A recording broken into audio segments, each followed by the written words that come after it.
E temos a satisfação de termos hoje como expositor, que vai nos falar na Lei de Amor, o Jean Ramos, que ele participa do Centro Espírita Manuel Francisco da Luz, em Capoeiras, Florianópolis, e também ele é do Departamento do Atendimento Espiritual da FEC.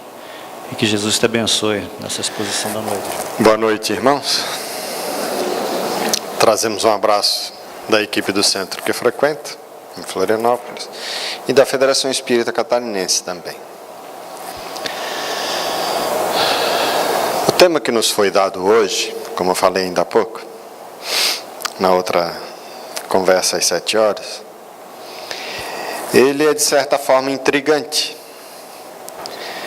O tema é a Lei de Amor, que está no Evangelho segundo o Espiritismo, no capítulo 11, item 8. Ali nós vamos encontrar, na interpretação dos Espíritos, Lázaro, Fénelon e Sanson, dando-nos uma visão sobre esse sentimento, sobre o amor. Intrigante porque ele já afirma no título dizendo a lei de amor. E quem é do direito aqui, da área do direito, sabe melhor do que eu, que na minha área, o que é uma lei. A princípio, de forma leiga, entendemos como um conjunto de regras pré-estabelecidas para seguir aquela regra. Ou a forma de interpretar certos fenômenos da natureza, como na física, por exemplo, a lei da gravidade, que todos nós estamos sujeitos. As leis de causa e efeito, todos nós estamos sujeitos, e ninguém escapa desses fenômenos. E aqui ele está dizendo a lei de amor. Por dedução, ninguém escapa desta lei. Todos nós estamos regidos por esta lei, a lei de amor. Desde as mais ínfimas criaturas que acabam de ser criadas pelo Criador, até os seres mais puros, elevados, que temos como exemplo máximo na Terra o nosso Mestre Jesus. Então nós vamos falar um pouco sobre sobre esta lei de amor, com a interpretação que os Espíritos nos passam. Já antes disso, deixando claro a nossa dificuldade enquanto seres humanos a entender certas coisas da criação, entender Deus propriamente dito, o que Ele é na sua essência, porque nos faltam, segundo dizem-nos os Espíritos, sentidos mais apropriados para isso. Bom, se formos conversar com uma pessoa que tenha 100% da sua visão tolhida, por motivos diversos, visão física, desde o nascimento, por mais que tu venhas usar o tato, a audição, os sentidos que sobram, tu não vai ter condições de explicar com mais exatidão para esta pessoa o que é o azul, o que é o vermelho, o que é o escuro, o que é o claro. Mesmo que tenha luzes mais quentes, luzes mais frias, ela não vai entender o espectro específico da frequência, da cor. E aí, por que lhe falta esse sentido? O amor, para entendermos na sua essência o que é o amor propriamente dito, que é o amor, falta-nos sentidos mais apropriados. Para isso, para entendermos mais ou menos o que é, os Espíritos então explicam, e Lázaro, que ele é muito feliz quando ele fala sobre o desenvolvimento do amor, como ele se dá no ser humano, no espírito, onde ele estiver. E faz comparações para que a gente possa entender. Feito Jesus, quando falava sobre parábolas, através de parábolas, para que entendêssemos do mundo espiritual, ele usava um sentido figurado, comparava o mundo espiritual como um reino, a casa de meu pai, enfim. Lázaro, diz que o amor resume a doutrina de Jesus toda inteira. Visto que esse é o sentimento por excelência. E os sentimentos são os instintos elevados à altura do progresso feito. Aí ele descreve, em sua origem, o homem só tem instintos. Quanto mais avançado e corrompido, só tem sensações. Quando instruído e depurado, tem sentimentos. E o sentimento, o ponto delicado do sentimento é o amor. O que é o instinto? Se formos pegar um cachorrinho qualquer domesticado e colocar ele no ambiente da natureza, sem contato nenhum com o ser humano, ele vai fazer de tudo para se salvar. Principalmente os instintos dele é que vão lhes auxiliar para se manter vivo. Por instinto ele sentiu o cheiro e seguiu aquele caminho para beber ou para se proteger, por instinto. Nós temos muito mais instintos do que nós imaginemos. Bom, se formos ver aqui numa escala evolutiva, nós estamos muito mais próximos da animalidade, ainda do nosso princípio espiritual, do que da perfeição propriamente dita, como tendo Jesus como referência. Nós nem existíamos ainda enquanto bactérias,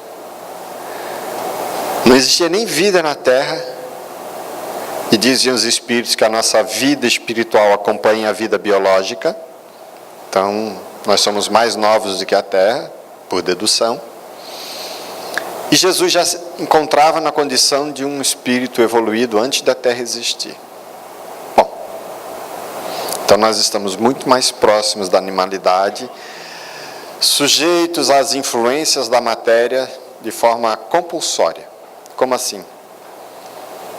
A prioridade do nosso corpo, por exemplo, é se manter vivo. Ele se defende contra fungos, contra vírus, contra câncer. Geralmente só se cria em ambientes ácidos. Nosso corpo, então, em milhões e milhões de anos, criou toda uma forma de se adaptar contra essas invasões. Por instinto, nós fomos nos apropriando de regras e condutas, sabendo o que pode e o que não pode se alimentar, por exemplo, o que é bom e o que não é. Embora dos 50 anos para cá a gente fez uma bagunça na nossa alimentação, né? Saindo do natural, as coisas artificiais, e o corpo arca com as consequências disso. Bom, o fato é que nós vivemos predominantemente ainda por instintos. Temos uma vida orgânica muito intensa. Nosso trabalho, nossa alimentação, nossa vida sexual, nossa vida de relação. Os instintos predominam bastante ainda em nós. Dizem os espíritos, então, que nós vamos nos desenvolvendo e atingindo o amor. Eles falam aqui, então, cita o amor como sentimento. O que é sentimento? Aí nós vamos ter aqui contribuição da psicologia, enfim, da neurociência, explicando o que é os sentimentos. Mas nós temos uma noção. Um senso comum a respeito do que é um sentimento. Raiva, ódio, mágoa, angústia, vingança, orgulho, egoísmo. Tudo isso são sentimentos que nós temos e que determinam a nossa conduta, nossos comportamentos, enfim, em função do grau evolutivo que cada um já atingiu. Bom, o sentimento mais elevado de todos é o amor. No passado, nos povos antigos, principalmente na Grécia, tinha-se a noção do amor de 3 formas. O amor eros, o amor voltado para o sexo. O amor philos, aquela relação instintiva materno-filial principalmente, a relação familiar. E o amor ágape, quando você entrava num estado de amor, num padrão de sentimento em que você amava tudo e a todos, entrava nesse padrão de amor.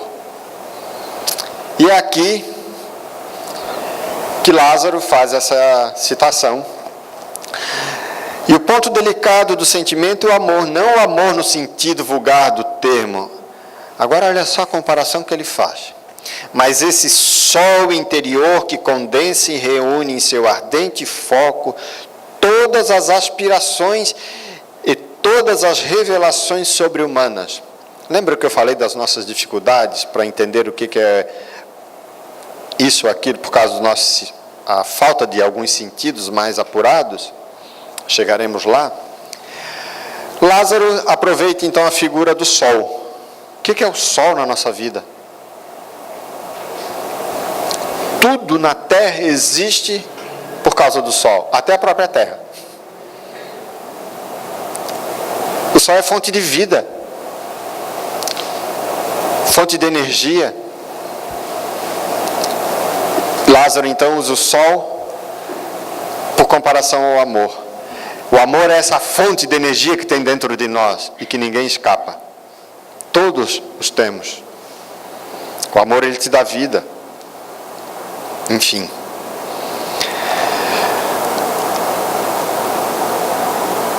Fenelon, ele usa uma outra comparação. O amor é de essência divina e todos vós, do primeiro ao último, tendes no fundo do coração a centelha desse fogo sagrado.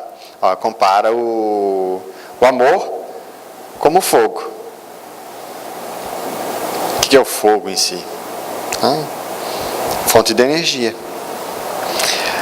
Em outro momento aqui ele faz uma comparação. É um imã a que não lhe é possível resistir. A gente sabe o que é um imã, né? Quando um metal polarizado direciona o seu campo magnético sobre outro metal e tem a atração, dependendo dos polos, ou repulsão.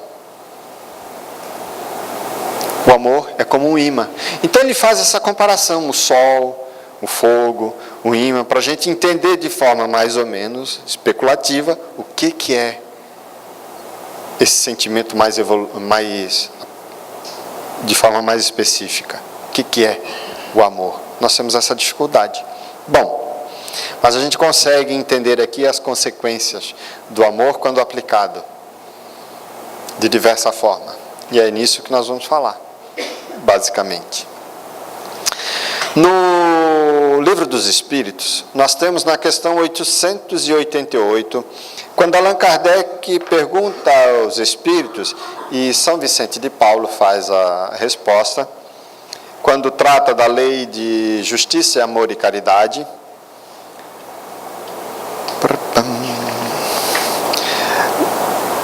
No tema caridade e amor do próximo. E aí ele faz a pergunta, o que se deve pensar da esmola?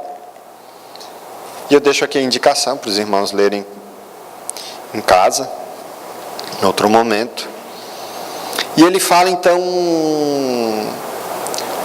as formas de se dar a esmola. Para não humilhar quem recebe e também quem dá. Tem todo um método em que o amor verdadeiramente aplicado não vai constranger ninguém. O dar a esmola é um processo educativo. Não dá simplesmente por dar.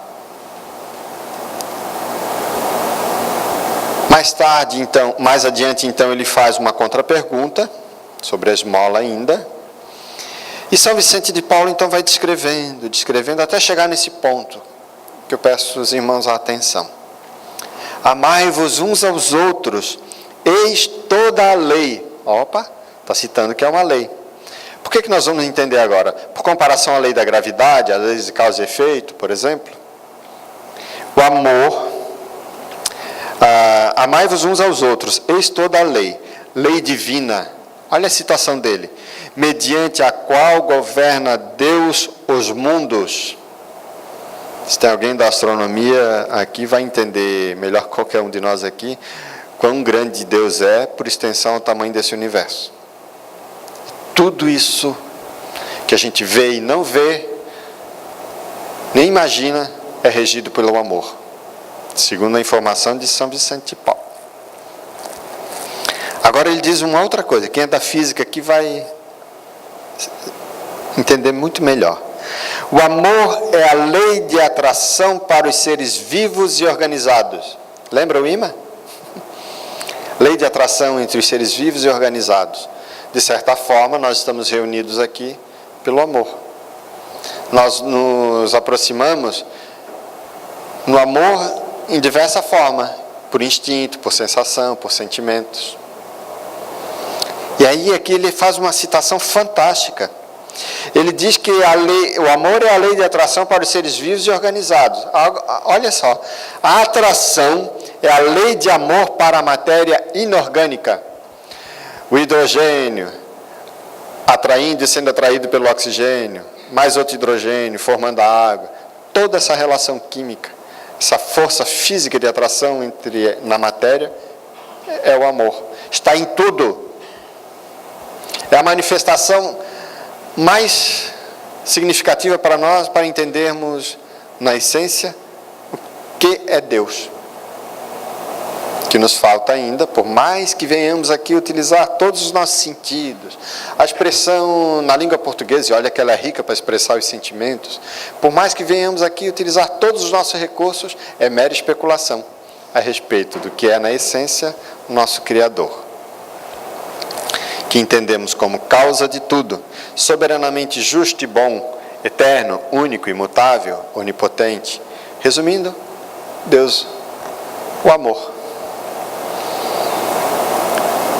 Nessa visão, nós vamos aqui buscar também uma outra contribuição, que aí é Paulo que nos dá, que temos no Evangelho segundo o Espiritismo, no capítulo 15, fora da caridade não há salvação. E Allan Kardec resgata uma passagem de Paulo, quando faz a citação, fora da caridade não há salvação. Deixa eu só pegar aqui.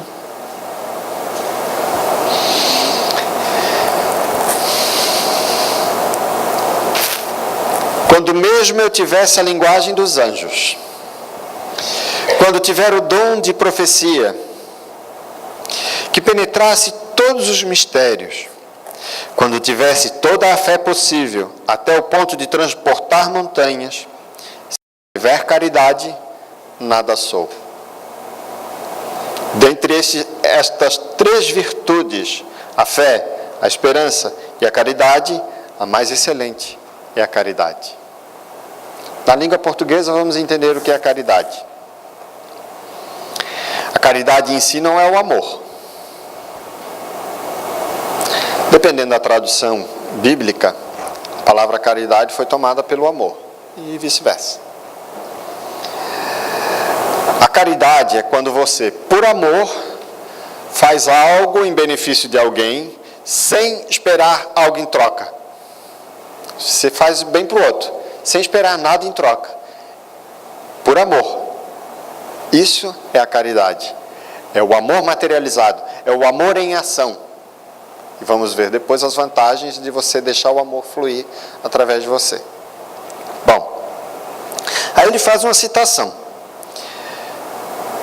Essas três virtudes, a fé, a esperança e a caridade, a mais excelente é a caridade. Por que ele cita a caridade como a mais importante? Vamos refletir um pouco. A fé. A fé é uma alavanca propulsora do progresso. Aquele que tem fé segue em frente, com força, com coragem. Ele tem a certeza. Ele confia em algo que lhe ajuda ou confia em si mesmo. Então a fé tem essas vertentes, a fé humana, a fé divina. E você então segue adiante, movido por essa alavanca que ajuda-te, por tua vontade, a seguir em frente. A esperança. A esperança. Aquele que tem a esperança, diz Allan Kardec que a esperança e a fé são mães da coragem, a pessoa assume uma força diferente daquele que não tem esperança, que não acredita em nada. Ele usa todas as suas forças, enfrenta um problema, as forças se esvaem, o problema está lá incólume ainda. Se ele não tem fé e não tem uma esperança de seguir à frente e sabendo o que vai acontecer depois daquilo, principalmente a esperança na visão espírita, a fé no futuro, a certeza de um mundo melhor, acreditar no ser humano. Se ele não tem isso, bate o desespero, o desequilíbrio, o desânimo, a desistência, o suicídio, enfim. Então a fé e a esperança são duas alavancas, dois sentimentos fantásticos que fazem com que você siga em frente. Por que a caridade ainda é mais importante que esses dois? E isso é encantador quando a gente entende a fisiologia da coisa, se é que se aplica, né, a palavra.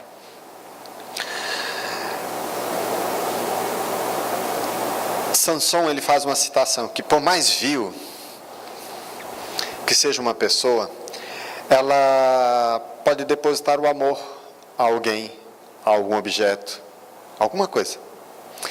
Independente da escuridão com que você se encontra, o amor pode chegar até você.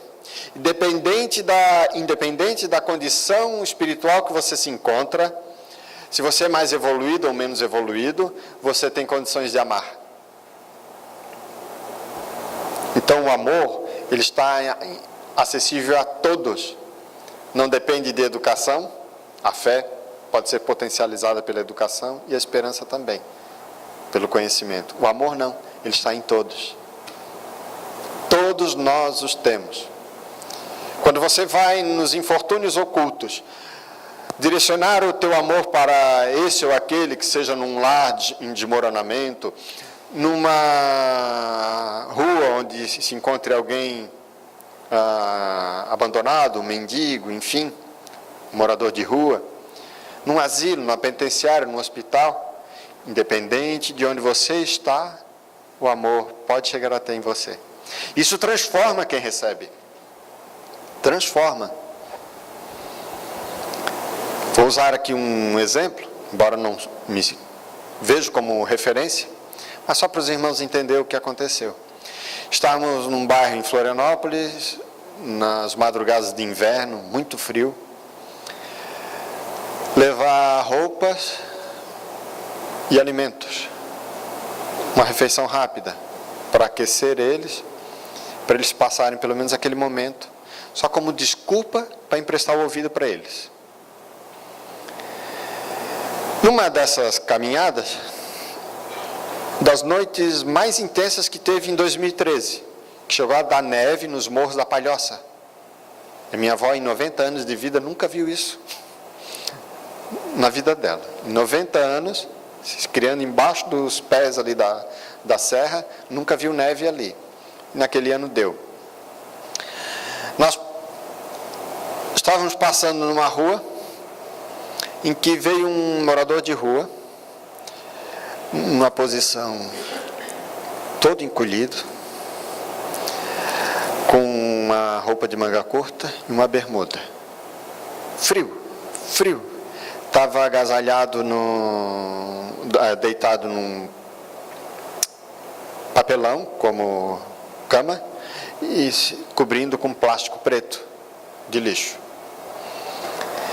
A dor da fome era maior do que a dor do frio, e ele foi obrigado, então, se sentiu, por algum móvel qualquer ali, ele se sentiu na vontade de se levantar e chegou na calçada, olhou para um lado, no que olhou para o outro, ele viu a gente chegando com os proventos para ele. Ele simplesmente só fez assim, olhou para cima. Não precisa ser médium para descrever o que aconteceu ali na hora.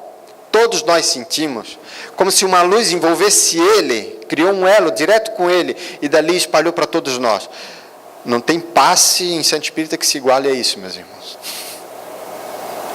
E olha que eu falo de passe no estado todo, né? A energia, a paz de espírito, a sensação de bem-estar que deu em todos nós foi fantástica. Então o amor, independente de onde tu estiveres, ele é capaz de chegar lá. E você, quando materializa o amor, ou seja, a caridade, e auxilia o próximo, você recebe no momento toda a paz, toda a vibração, a alegria, enfim, as consequências desse sentimento materializado. Isso é o amor. Então aqui nós temos uma visão dos espíritos nos passando a respeito disso. Se passaram 2000 anos e Jesus veio nos trazer a mensagem do amor e ainda estamos onde estamos porque não acreditamos nele. Nosso irmão fez uma citação da condição em que o Brasil se encontra. E precisamos vigiar muito, orar muito. Essa crise, meus irmãos, antes de tudo é uma crise de valores. Está só se materializando. Aquela hegemonia, acabou a palavra. Aquela predominância de certas tendências que dominavam sempre a facilidade do roubo, da corrupção, estão se esfacelando, porque as informações estão vindo à tona. Mas esse processo ele está se dando, a transição, principalmente no mundo espiritual.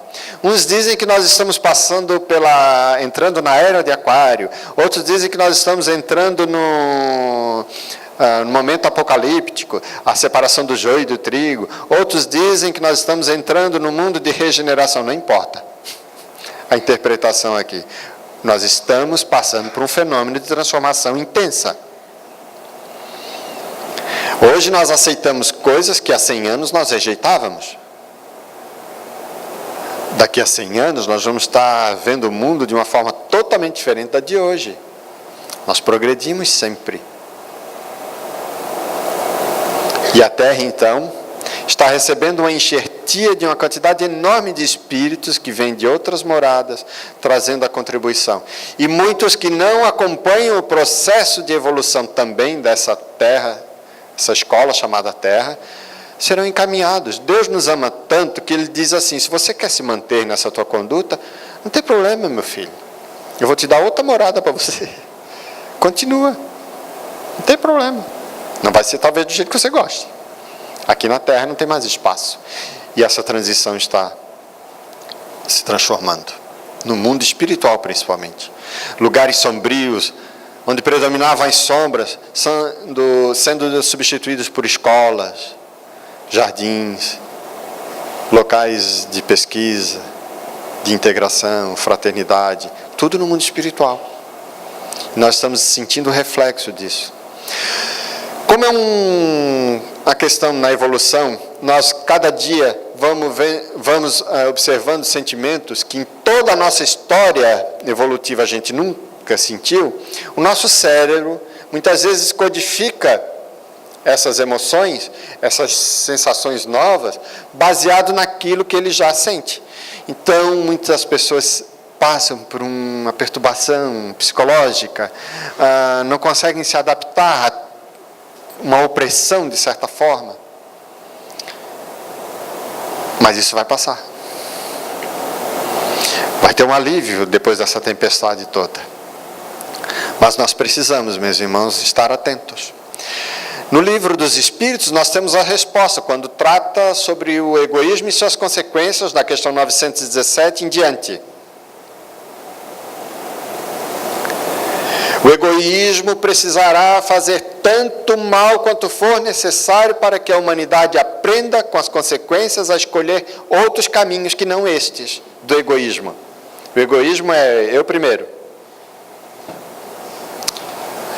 Momentos nas obras básicas citam o egoísmo como causa de todos os males da humanidade. Em outros momentos citam o orgulho. O que é o orgulho? O que é o egoísmo? O orgulho se assenta na personalidade de você se sentir melhor do que os outros. O egoísmo, primeiro você. O que é causa e o que é efeito? Ora um, ora é outro. Mas a princípio, quando você comete um erro por egoísmo, o orgulho faz que mesmo você reconhecendo aquele erro, você não cede, continua. Isso é o orgulho.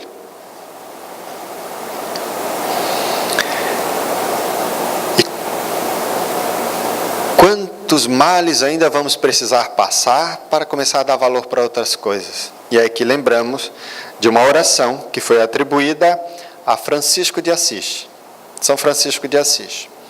Mas pesquisadores indicam que essa oração foi de um frei, seguidor de Francisco de Assis, que na Primeira Guerra nos campos de guerra, ele fez essa oração e distribuiu para os soldados, para mudar aquela atmosfera pesada. Mas a oração em si, ela é reencarnacionista, e ali está o mapa da evolução do ser humano. Como assim? Nós passamos pelas vicissitudes, pelas consequências das nossas escolhas. Isso se chama expiação. Você arca com as consequências das suas escolhas. Aí a oração ela diz então: Senhor, fazei-me instrumento da tua paz. Tem uma alavanca aí do nosso progresso nessa primeira frase, se chama vontade.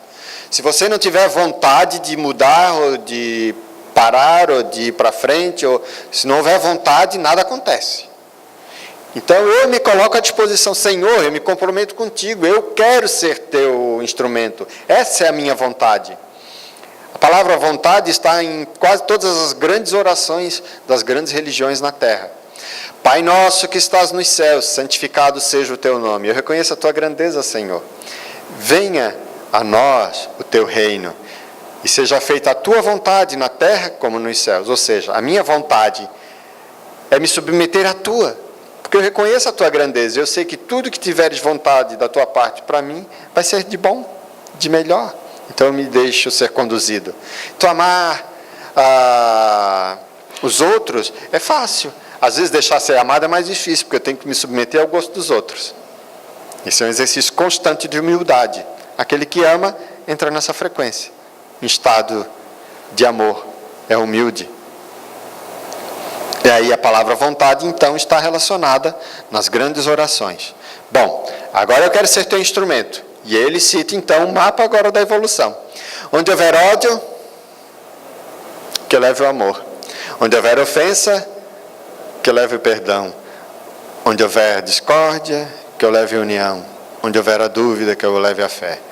Estudemos essa oração e nós vamos ver aí o mapa da nossa evolução. Onde é que ela chega? Onde é que chegaremos? Eu só vou dar valor para a paz depois que eu passar pelas consequências da guerra. Eu só vou dar valor para a saúde depois que eu ficar doente. Até quando nós vamos começar a dar valor para aqueles que estão conosco? Só depois que perdê-los? A gente não acredita ainda no amor. A gente é tímido ainda no amar.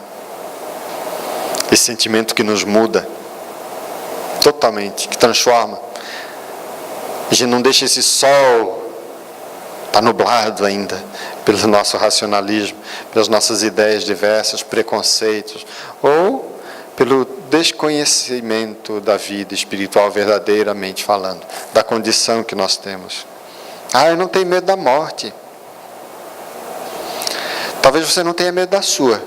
E a dos seus? Você não quer perder os seus. Até onde vai a nossa fé espírita? Aqueles cristãos nos martírios, que eles se entregavam rindo, serenos. Temos essa fé? Não aqui de dar desmerecimento para a vida. Pelo contrário, é amar a vida. Mas quando sofrer, saber por que está sofrendo. E para isso precisamos ter o conhecimento. Que quanto mais conhecimento espiritual, espírita, nós vamos apagando, desfazendo as sombras que se criam naturalmente nas nossas ideias. Mas nós somos tímidos no amar. E muito. Não acreditamos no amor, senão a gente já teria mudado. Faz sentido ou não faz? Quando Jesus nos faz o convite: vinde a mim, vós que estáis aflitos e sobrecarregados, que eu vos aliviarei. Quando a gente está sobrecarregado, a gente procura Jesus? Isso é resposta de fórum íntimo, cada um. Tomai sobre vós o meu jugo e aprendei comigo que sou brando e humilde de coração. O que é o jugo? Eu fui procurar na língua portuguesa. Ela tem duas aplicações. Uma é aquele objeto de madeira os cornos de madeira que se coloca no boi. Para ele, então, subjugado, fazer o serviço pesado. Então, o boi estava sob o jugo do seu dono. Nas leis da guerra, quando um exército perde, o exército perdedor, então, fica sob o jugo do exército que venceu. E eles são obrigados a obedecer às leis de guerra, ou as regras impostas por aquele exército que ganhou, que nem sempre seguem as leis da guerra. Imagina a época do Império Romano, que na animalidade, na brutalidade, eles submetiam os perdedores a todo e qualquer tipo de capricho, humilhações de qualquer tipo, que a gente nem faz ideia do sofrimento que era imposto. Qual é o jugo que Jesus nos impõe? Será sofrimento? Será tortura? Será um serviço pesado? Não. A única condição que Ele nos pede é para amarmos. Amarmos intensamente. Nós não amamos ainda. Não amamos nem sequer o nosso corpo, muitas vezes. Quando se fala a tal chamada reforma íntima, que dificuldade isso, que é sempre debatido nos centros espíritas. Por que eu digo que é dificuldade? Porque reforma íntima você tem que se olhar por dentro. E os nossos olhos estão voltados para fora, então é fácil falar da vida dos outros. Olhar a roupa do outro, olhar o carro do outro, olhar a grama do outro, olhar as atitudes do outro. E aí a gente perde tempo em querer gerenciar a vida dos outros, porque o nosso olho está voltado para fora. E às vezes a gente só se olha quando alguém vem e aponta para a gente. Quando alguém vem e indica os nossos erros, quando você se olha no espelho. Ou quando algo vem lá de dentro e te incomoda. E reforma íntima é difícil. Até na alimentação. Quando você come alguma coisa, o prazer muitas vezes só vem até aqui. Daqui para baixo a gente não faz ideia do estrago. Aí depois, 3, 4 dias, dor de coluna. Como? Claro, agrediu o estômago, agrediu o intestino, a informação vai para o cérebro. Quando chega na medula, ela devolve a informação para os músculos, e os músculos se retraem. Agride teu estômago no domingo, tu vai ficar com dor na coluna segunda, terça, quarta, quinta-feira. Aí às vezes é fácil botar a culpa nos espíritos. Deve ter algum obsessor me incomodando. E o que tem de espírito obsessor desempregado, meus irmãos... Dados estatísticos que eu estou criando agora. Porque muitas vezes eles se aproximam e não precisam fazer esforço, a gente mesmo se machuca. A gente não se ama, porque não acreditamos no amor nem sequer para nós mesmos. O amor, ele é preventivo. O amor faz com que você evite ficar ruim porque você quer deixar o outro ser feliz. Os espíritos superiores têm por móvel principal, tornar os outros ser felizes. Será que nós temos essa alegria ainda? Ou a gente quer primeiro, no comportamento de reis e rainhas, ser servidos? Tem uma outra postura, o comportamento do servo, aquele que se sente feliz em ver o outro se tornar feliz. Um exemplo, quando você está com o seu filho na formatura, pegando o diploma, muitas vezes o pai e a mãe têm uma felicidade muito maior do que o próprio formando, que às vezes nem dá valor para aquilo. Foi só um simbolismo. E os pais olharam aquilo, valeu a pena. Fizemos a nossa parte. Agora é contigo, meu filho. Vai correr atrás. E ainda assim os pais estão sempre ajudando. Isso é amor, que não impõe condições. É o instinto maternal, paternal, mais aprimorado, mais avançado, corrompido, que então desabrocha no amor ao próximo. Quando você passa então a amar os outros, além do seu círculo familiar, ama a todos indistintamente, o amor passa então, naquela visão antiga, ao amor ágape, um amor mais superior. Você entra em estado de amor. Você passa a ser formador de opinião, passa a ser líder. Se eu estou triste, você está alegre, e a gente convive das duas uma, ou eu fico alegre ou você fica triste. Ou num outro exemplo, se eu estou amarelo e você está azul, a gente começa a conviver das duas uma. Ou eu fico azulão, ou você fica amarelão, ou os dois ficam verde. São sentimentos. Qual é o sentimento que você está carregando? No teu lar, no teu trabalho, aqui. Aí eu pergunto para vocês, para não se delongar muito. Qual é a cor da flor hortênsia? Todos sabem? Aí eu vou dizer, depende do adubo químico, da química do adubo que você plantou essa hortênsia. Se eu acender, obrigado, viu? Se eu acender uma vela aqui e eu perguntar para vocês qual é a cor que vocês estão vendo dessa chama, uns vão dizer violeta, outros vão dizer laranja, outros vão dizer amarelo, várias cores. Eu vou dizer depende do combustível que alimenta essa chama, depende da qualidade da resina que foi feita esta chama, depende da qualidade da vela. Aí eu vou perguntar, qual é a sua cor, da sua áurea? Aí eu vou dizer, depende. Depende do quê? Dos sentimentos, dos pensamentos, daquilo que você já se apropriou ou não. Depende exatamente do teu caráter, da tua índole, de quem você é, quem você não é. Faz sentido ou não faz?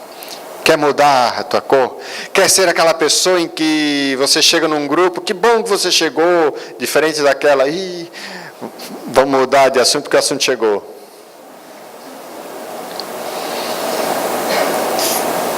Quem nós queremos ser para essa terra, para Deus, para a natureza?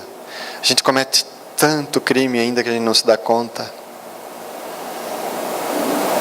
Quando que começaremos então, nas consequências das nossas escolhas, a dar vida para outras que não aquelas? Porque foi falado na crise, na corrupção, enfim, em grau maior ou menor, meus irmãos, quase todos nós temos um nível de corrupção. É a lei do menor esforço, e da maior vantagem. Em grau maior ou menor, todos nós os temos. Me perdoem se há algum espírito já evoluído aqui, desprovido das influências que a matéria possa exercer a influência sobre ele. Se houver, me perdoe e não se aplique. Mas, principalmente para mim, quem está falando, que meu telhado é de vidro, isso se aplica. Em grau maior ou menor. É a vantagem no trânsito, é a vantagem na fila do banco, é a mesa do restaurante. Tudo isso, em grau maior ou menor, nós temos. É o comportamento do cidadão em si, que a gente não se dá conta o quanto nós somos ainda pesados, até para a própria natureza. Quando a gente aperta ali no banheiro a descarga, a gente não se dá conta para onde vai aqueles dejetos. Estamos cometendo crime. A gente não se dá conta da quantidade de luz, de água, que foi preciso manter essa luz acesa desde o nosso início da conversa. Só aqui foram mais de 100 mil litros de água para manter essas lâmpadas acesas. Nós precisamos de água para tudo. Quantas coisas ainda nós somos pesados. Porque o nosso maior problema se chama indiferença, fruto do orgulho e do egoísmo. A gente só vai reagir quando? Precisou mexer no nosso bolso para a gente se sentir ofendido, para começar a reagir e mudar? A gente pensa que voto é procuração. Eu voto em você e você faz lá o que quiser no meu nome, a troca de barganha imediata. Muitos fazem isso. E a imensa maioria da população não se lembra nem quem votou na última eleição. Por falta de quê? De educação. Essa educação que transforma todo mundo. Nós precisamos nos transformar, adquirir novas informações e mudar esse mundo. Porque terceirizar a culpa é fácil, botar a culpa no governo, em Satanás, no obsessor, na sogra, no vizinho, no chefe, no teu filho, na tua filha, no marido, no cachorro. É fácil terceirizar a culpa. E o Espiritismo nos ensina, estamos exatamente no lugar onde precisamos estar. Quando Jesus fala com Ismael, no livro Brasil, Coração do Mundo, Pátria do Evangelho, citando do Brasil ser a pátria renovadora deste mundo, que iria transmitir a mensagem do Evangelho para o mundo todo, ali naquela conversa Jesus deixa muito claro, informações essas de Haroldo Dutra Dias, que interpretou muito bem essa informação. Ali Jesus deixa muito claro que o Brasil passa a ser, antes de tudo, um hospital. E um hospital entra, se não pessoas necessitadas. Então todos esses políticos, toda essa população imensa que aqui se encontra, somos todos necessitados do Evangelho de Jesus. E 95% do Brasil essencialmente é cristão. Nas suas diversas vertentes, é cristão. Se você for para os Estados Unidos, tem um bairro para negros, um bairro para chineses, um bairro para latinos. No Brasil, não. É uma mistura fantástica. Fraternidade, acolhedor. E o amor? Onde entra nessa história? Enquanto nós não começarmos intensamente a mudar a nossa vida, amando, nós não vamos mudar, porque Deus deu o pai exatamente que tu precisa, a mãe que tu precisas, o corpo que tu precisas, a cidade, o país que tu precisas, a menos que tu aches que Deus não exista ou que Deus está distraído, esqueceu de ti. Isso não existe. Estamos exatamente no lugar, pela lei da atração, por amor, pela misericórdia divina, no lugar exato. E isso faz com que, então, exige de nós exercermos a vontade no sentido de realmente mudar, começando por dentro. Já dissestes para o teu pai, eu te amo? Ou vai esperar que ele desencarne? Já dissestes para o teu filho, eu te amo, meu filho? Tem um monte de pessoas lá fora que nós não vamos ter como impedir que os nossos filhos encontrem amigos que usem drogas. E vão lhes oferecer. Como é que eles vão enfrentar isso? Eles muitas vezes preenchem o vazio que veio de casa, a falta do amor, da compreensão, do carinho, do respeito. Então tudo isso que nós estamos vivenciando, segundo os Espíritos, meus irmãos, é por abandono às informações contidas nesse código de ética. Todos os sofrimentos da nossa vida, e aí cada um pode elencar os seus. Estás sofrendo? Em algum momento tu abandonou ou por tu não conheceu a informação contida neste código de ética. Não sou eu que digo isso, são os Espíritos. Todos os sofrimentos da humanidade é por falta da aplicação dessas informações, da boa nova do Cristo, que nos exige única e exclusivamente que nos amemos uns aos outros. Ele não pediu para termos o melhor passe no Centro Espírita. Ele não pediu para sermos o bem mais aquinhoado e fazer a melhor caridade com dinheiro. Ele não pediu para sermos poderosos. Ele pediu para nos amarmos. Será que nós nos amamos? O amor, então, ele vai dar luz para nossas vidas. Ele vai fazer com que a gente acenda e a escuridão não suporta a presença da luz. Então, se há obsessor, que é um indicativo claro, faltou amor em algum lugar. Comece a amar. Se há alguém te perseguindo, há um sofrimento esse ou aquele no teu próprio corpo, faltou amor em algum momento. Respeito, limite, dizer não. Aqui eu posso, aqui não posso. Se posicionar. O amor, ele tudo pode, tudo transforma, seja num aperto de mão, num carinho, num olhar, num abraço que consola. O amor, ele tudo pode. Isso é fantástico. Passemos então a amar. E nós vamos ver como vai mudar a nossa vida. Dizem vários cientistas, em diversas pesquisas, quando você passa a exercitar o amor, até o cérebro, que antigamente se atribuía a ser uma caixa preta, que ele tinha aquelas células, pronto, mudava, lesava, não tinha mais recuperação, não. Sabe-se hoje que o cérebro tem uma plasticidade, sim. Quando você pensa coisas boas, você vai ativar regiões do teu córtex, que só são ativadas quando você pensa bem, e o teu corpo todo vai assimilar isso. E como fala Samson, a pessoa que ama, ele está meio que, Lázaro, ele está meio que transportado, leve-se. Não sente os seus passos, porque ele vive por amor. Quando você pensa coisas ruins, você vai ativar regiões do teu cérebro, vai lesar células do teu cérebro. Quando você então pensa coisas ruins, o teu corpo é o primeiro a assimilar isso. Então não compensa ser avarento, nem para o bolso. Não compensa ser mesquinho. odiando, rancoroso, ter mágoas. Ah, meus irmãos, o Centro Espírita, ele é uma oficina fantástica, porque aqui não existe profissionais da fé. Tudo que nós estamos fazendo aqui é por amor ao próximo, sem ter paga alguma. No exercício de amar o próximo, sem esperar algo em troca. Isso é uma musculação mental. Córtex muda. Você passa então a mudar a frequência. Espíritos que te perseguiam antes não te perseguem mais, porque ou eles mudaram, ou eles vão buscar outros, porque se cansaram de ti.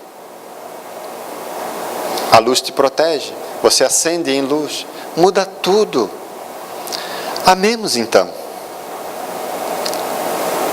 Nas mais variadas formas que o amor pode se manifestar, começa a dar vida para isso. Tu vai ver que daqui uns 6 meses tu vai ser outra pessoa. Vai mudar. E não precisa esperar condições para que você então... É um clique, meus irmãos. Eu quero amar. Eu vou amar. Te olha no espelho. Desculpa, me perdoa. Vamos se comprometer daqui para frente? Fala baixo, né? Para os outros não ficarem. Mas conversa contigo. E escuta o que teu consciente vai falar. Consciente mesmo. Ele vai falar, não é nem inconsciente. E deixa ser conduzido por essa força que é irresistível. Encerrando a nossa conversa. Os obsessores, quando fazem seus cursos de hipnose, de magnetização, para influenciar as pessoas, os maiores líderes intelectualizados, eles dizem, cuidado com o amor. Na visão deles, o amor te deixa fraco, covarde. Na visão de Jesus, o amor te deixa forte, porque para perdoar você tem que ser forte, tem que ter caráter. Quando você ama, se compromete com o bem vai te proteger onde você for. Vai ser teu advogado para o resto da vida. Você não tem ascendência sobre o que se passa no pensamento dos outros. Tem esse Jean aqui e o Jean que está na cabeça dos outros. Eu não tenho como mudar o Jean que está na cabeça dos outros. Então não se preocupe com o que os outros pensem daquele Jean. Ou daquele seu eu que está na cabeça dos outros. Preocupe-se com aquilo que é da sua gerência. E passemos a mudar as nossas vidas. E o Centro Espírita, então, ele te oferece essas oportunidades de juntos, de forma fraterna, solidária, exercitarmos a mensagem do Cristo, de amar o próximo como a si mesmo, sem esperar nada em troca, gratuitamente. Que Jesus nos conforte, meus irmãos. E o meu desejo é que a gente possa levar àqueles que convivem conosco lá fora, principalmente em nossos lares, o que nós recebemos aqui, porque é lá que o mundo espera de nós a doutrina espírita vivenciada. Que Jesus nos conforte. Até uma próxima oportunidade. Muito obrigado pelo carinho, a paciência de todos e a energia que foi trocada aqui, a casa pela oportunidade e a espiritualidade pelo amparo. Muita paz, irmãos. Com Deus. No início eu pedi para que Jesus o abençoasse, eu acho que ele foi atendido, né? Que todos nós então possamos fazer aquela reflexão e que saímos aqui com a certeza que o esclarecimento também é consolo. Porque Jesus está sempre nos guiando em todas as nossas necessidades.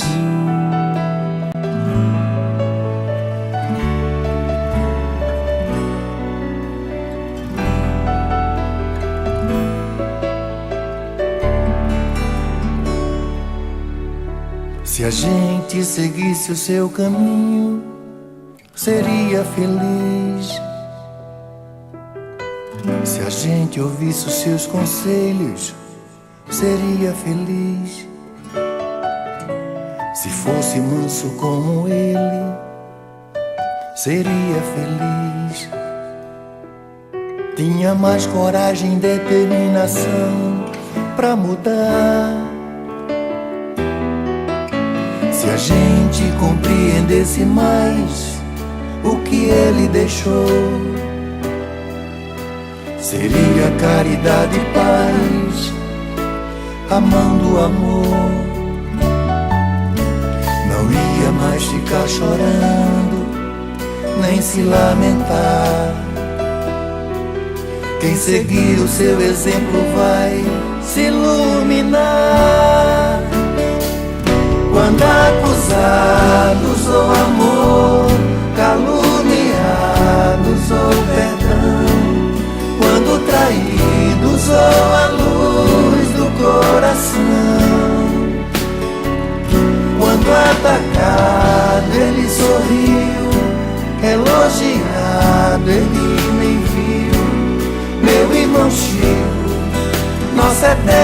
gratidão. Quando acusados ou amor, caluniados ou perdão, quando traídos ou a luz do coração, quando atacado ele sorriu, elogiado ele nem viu. Meu irmão Chico, nossa eterna gratidão. Se a gente seguisse o seu caminho, seria feliz. Se a gente ouvisse os seus conselhos, seria feliz. Se fosse manso como ele, seria feliz. Tinha mais coragem e determinação pra mudar. Se a gente compreendesse mais o que ele deixou, seria caridade e paz, a mão do amor. Não ia mais ficar chorando, nem se lamentar. Quem seguir o seu exemplo vai se iluminar. Quando acusados ou amor, caluniados ou perdão, quando traídos ou a luz do coração, quando atacado ele sorriu, elogiado ele nem viu. Meu irmão Chico, nossa eterna gratidão. Quando acusados ou amor, caluniados ou perdão, quando traídos ou a luz do coração, quando atacado ele sorriu, elogiado ele nem viu. Meu irmão Chico, nossa eterna gratidão.